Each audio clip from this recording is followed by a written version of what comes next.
आज अमेरिका की राजधानी वॉशिंगटन डीसी में व्हाइट हाउस से सिर्फ 600 मीटर दूर एक हमलावर ने नेशनल गार्ड के 2 जवानों पर अंधाधुंध फायरिंग कर दी, जिसके बाद वॉशिंगटन डीसी में लॉकडाउन लगाना पड़ा। राष्ट्रपति डोनाल्ड ट्रंप ने इस हमले को एक आतंकी हमला घोषित किया।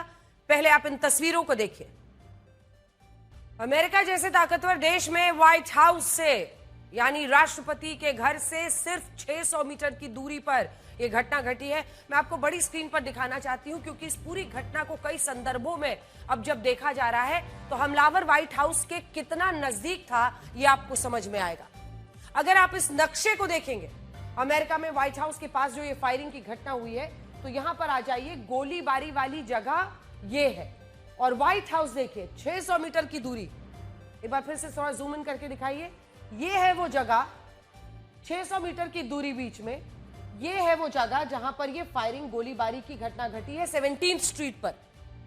और यहां से सिर्फ 600 मीटर की दूरी पर वो है जो आप देख रहे हैं इस वक्त व्हाइट हाउस लफायत स्क्वायर पे, और यहां फर्रागुट स्क्वायर। तो ये आपको समझ में आ रहा है कि 600 मीटर की सिर्फ दूरी है बीच में, और यहां तक अगर कोई शख्स पहुंचकर इस तरह से लगातार फायरिंग कर रहा है।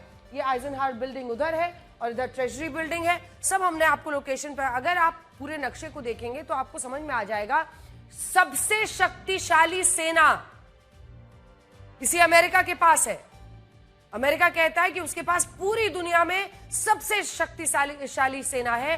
राष्ट्रपति ट्रंप ने वॉशिंगटन डीसी में 100, 200 या 500 नहीं बल्कि 2000 से ज्यादा नेशनल गार्ड्स के जवानों को तैनात किया हुआ है। और नेशनल गार्ड का मतलब है कि अमेरिका की सेना के जवान है, लेकिन इसके बावजूद ये हमलावर बहुत आसानी से हथियार के साथ पॉइंट, अगर आप देखिए कितने करीब पहुंच जाते हैं, 600 मीटर की दूरी पर व्हाइट हाउस के पास पहुंच जाता है और वहां नेशनल गार्ड के जवानों पर यह शख्स हमला कर दे। आप इन तस्वीरों को देखिए जिसमें इस हमले के बाद नेशनल गार्ड के जो जवान इतना डर जाते हैं कि वो हमलावर के कपड़े फाड़ देते हैं। और इस दौरान ये देखा जाता है कि वो अपने शरीर पर बॉम्ब्स बांधकर तो नहीं आया है और वहां कोई फिदायीन हमला तो नहीं होने वाला है। देखिए, तो हमने आपको ये वीडियो दिखाया जिससे आप समझेंगे कि आखिर डर किस तरह का था, क्योंकि सिर्फ 2 लोगों पर फायरिंग करने के लिए शख्स नहीं कर सकता है। और इसी वजह से कपड़े तक हटाकर देखा गया कि कहीं कोई फिदायीन हमला तो नहीं है। जिस शख्स ने हमला किया उसकी पहचान एक अफगान नागरिक के रूप में हुई है और इसका नाम है रहमानुल्लाह लखनवाल और इसकी उम्र है 29 साल। जांच एजेंसियों का कहना है कि ये जो रहमानुल्लाह है, इसने एक हैंडगन से नेशनल गार्ड के जवानों पर गोलियां चलाई और वो कुछ नारे भी लगा रहा था। लेकिन यहां बड़ा सवाल यह है कि उसने ऐसा क्यों किया होगा।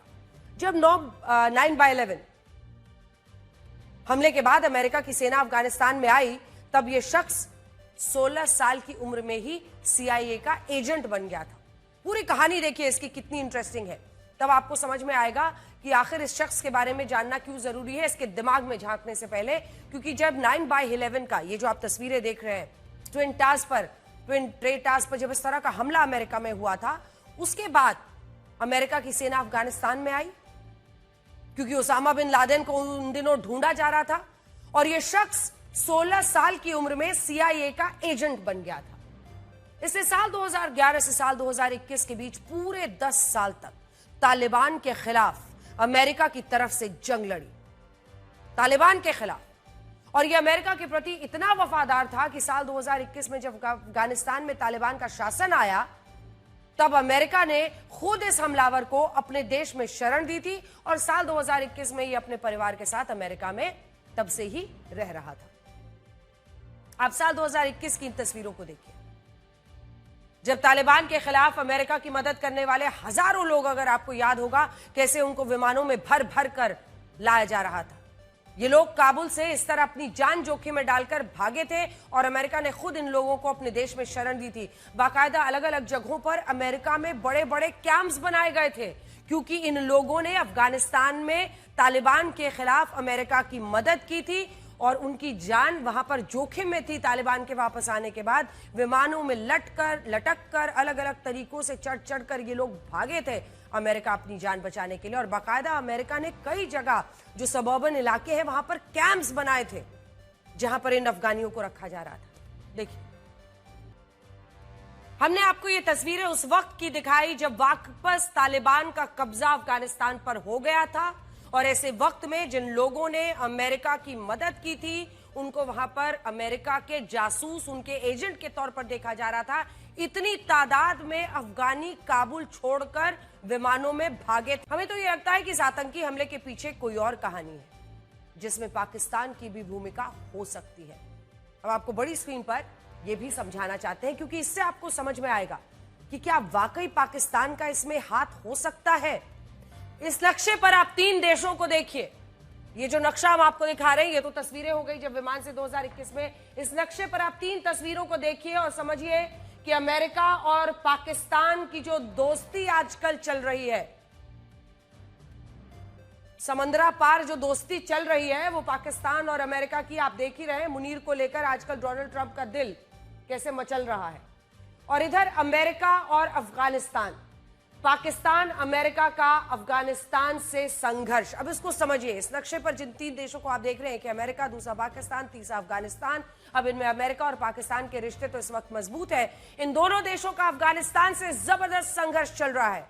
राष्ट्रपति डोनाल्ड ट्रंप अफगानिस्तान से इसलिए नाराज हैं क्योंकि तालिबान ने अपना जो बगराम एयरबेस है वो अमेरिका को देने से इनकार कर दिया है और इसीलिए अफगानिस्तान को लेकर आजकल अमेरिका नाराज चल रहा है क्योंकि ये जो बगराम एयरबेस लेना चाहता था अमेरिका, इस बगराम एयरबेस को, क्योंकि पूरे मिडिल ईस्ट में और इस पूरे इलाके में अमेरिका अपना एक बेस चाहता था। वो चाहता था कि बगराम एयरबेस जो है वहां पर वो अफगानिस्तान उनको दे दे, लेकिन ये जब तैयार नहीं हुए तो एक संघर्ष की स्थिति बनी हुई है अमेरिका और अफगानिस्तान के बीच में। और पाकिस्तान का भी तालिबान के साथ आप देख ही रहे हैं पिछले 2 महीनों से हिंसक संघर्ष चल रहा है। यहां तक कि पाकिस्तान ने अभी जो हमला किया उसमें लगभग 9 बच्चों के मारे जाने की खबर है। और जब ऐसा हो गया तो उसके बाद से पाकिस्तान ना हमने नहीं किया है वाला रंग अपना लगा रहा है गिरगिट का। अब देखिए, जो तालिबान और पाकिस्तान के बीच में, अफगानिस्तान और पाकिस्तान के बीच में इस वक्त हिंसक संघर्ष चल रहा है, माना यह जा रहा है वो कभी भी एक बड़े युद्ध में तब्दील हो सकता है। अब जब आज व्हाइट हाउस के पास आतंकवादी हमला हुआ, उससे अफगानिस्तान सीधे अमेरिका के निशाने पर आ गया है।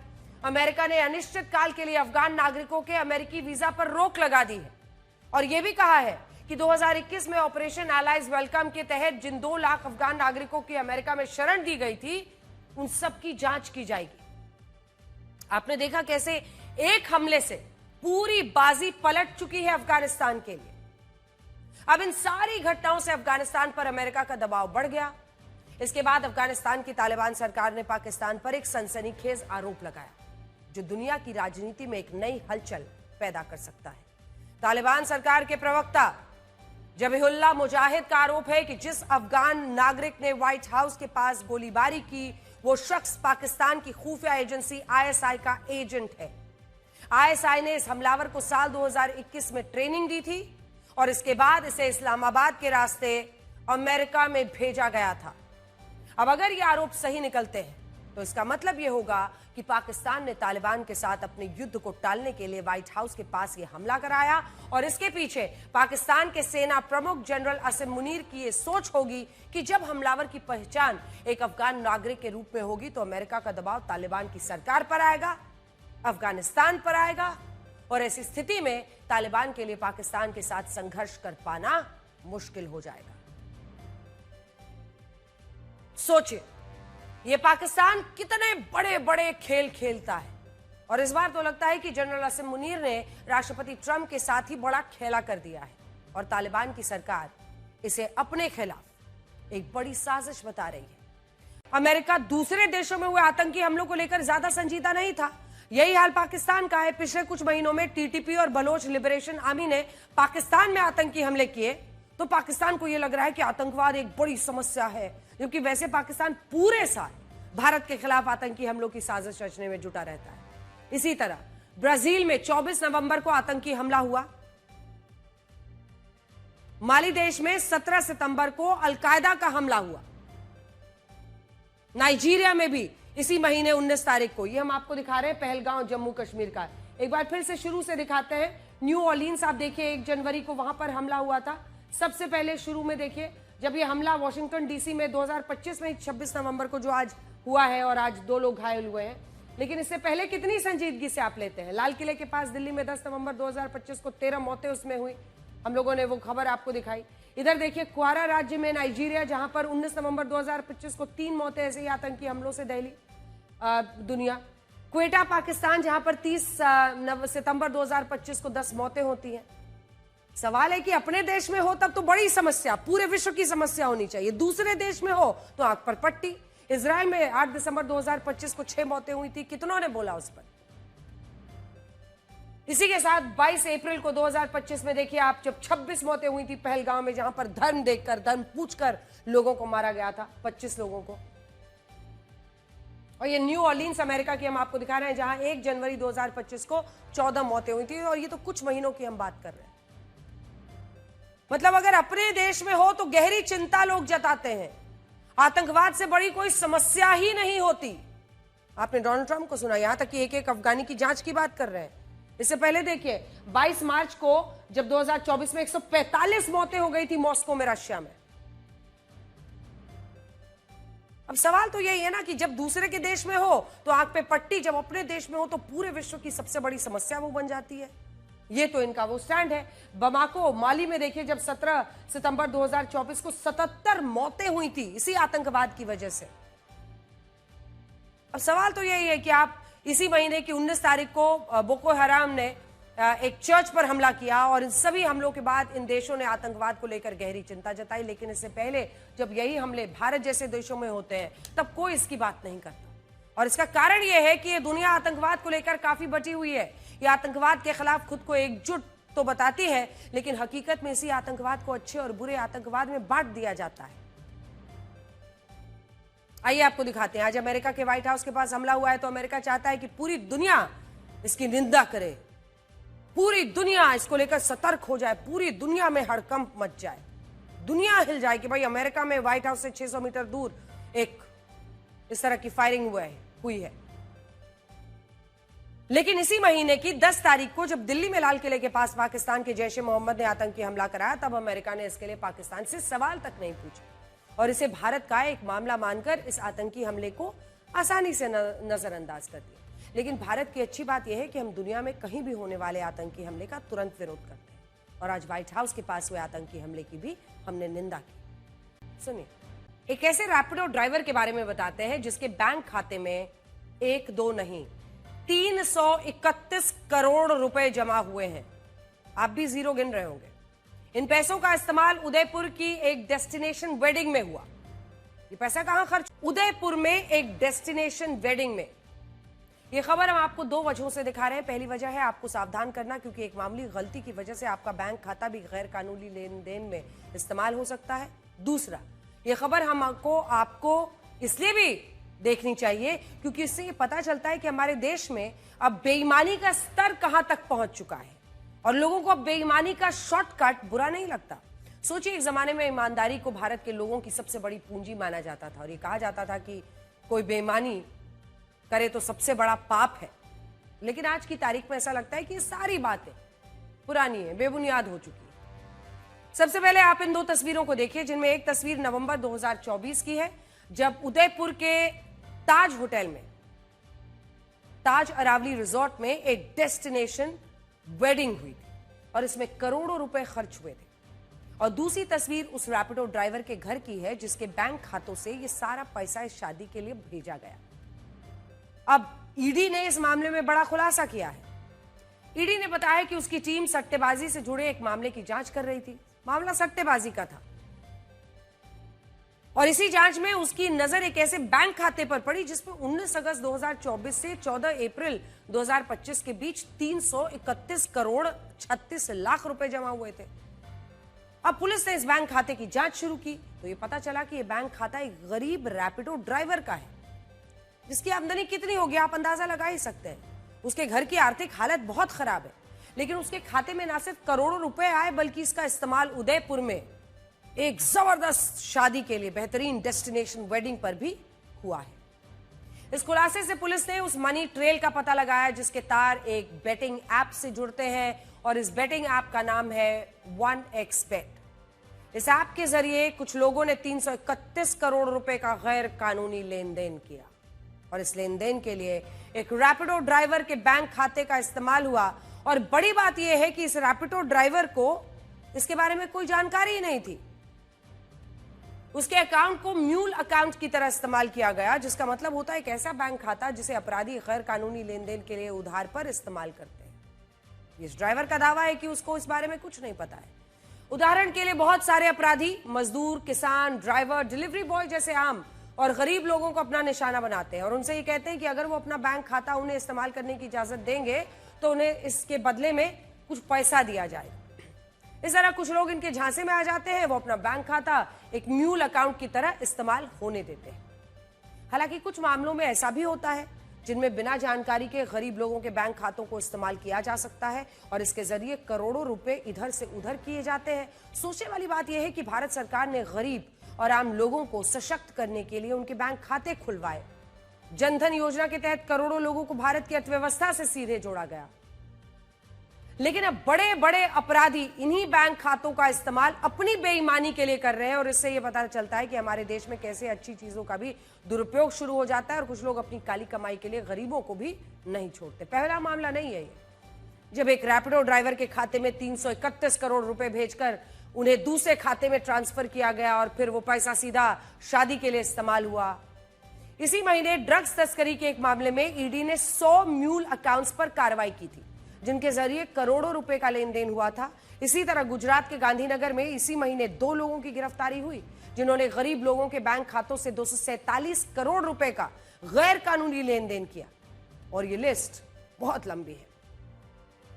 हमारे देश में बहुत सारे गरीब लोग कुछ पैसों के लालच में अपना खाता बेईमान चोरों को देते हैं। बहुत सारे लोग ऐसे भी हैं जिनके बैंक खातों को उनकी मंजूरी के बिना आपराधिक लेन देन के लिए यूज किया जाता है। ईडी का कहना है कि अगर आप अपने बैंक खातों को सुरक्षित रखना चाहते हैं, debit card, credit card, UPI, net banking से जुड़ी कोई जानकारी किसी से शेयर मत कीजिए।